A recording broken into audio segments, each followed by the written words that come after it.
Phone के माना कईनी जनुआ के बड़ी समझैनी मानल ना बात हमार ओकरा त रहे बेचैनी होता बवाल जा सोची सोची जिया घबराता अंगना में गहना पाया छत छिटाता दुआरा माँ जनुआ पिटाता दुआरा माँ जनुआ पिटाता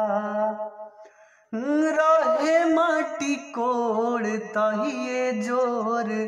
जोर से रोवत रहे ओढ़ानी के कोरवा अपना लोरवा से धोवत रहे। हाँ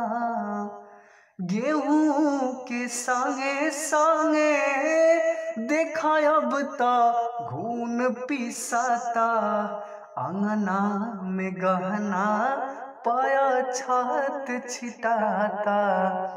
दुआरा माँ जनुआ पिटाता दुआरा माँ जनुआ पिटाता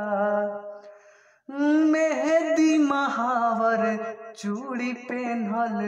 मजबूरी बाटे राहुल 20 साल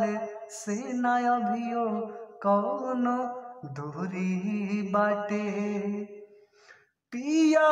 यमन के भाले दिलवा पर नाम लिखाता अंगना में गहना पाया छत छिटाता दुआरा माँ जनुआ पिटाता दुआरा माँ जनुआ पिटाता। Thanks for watching.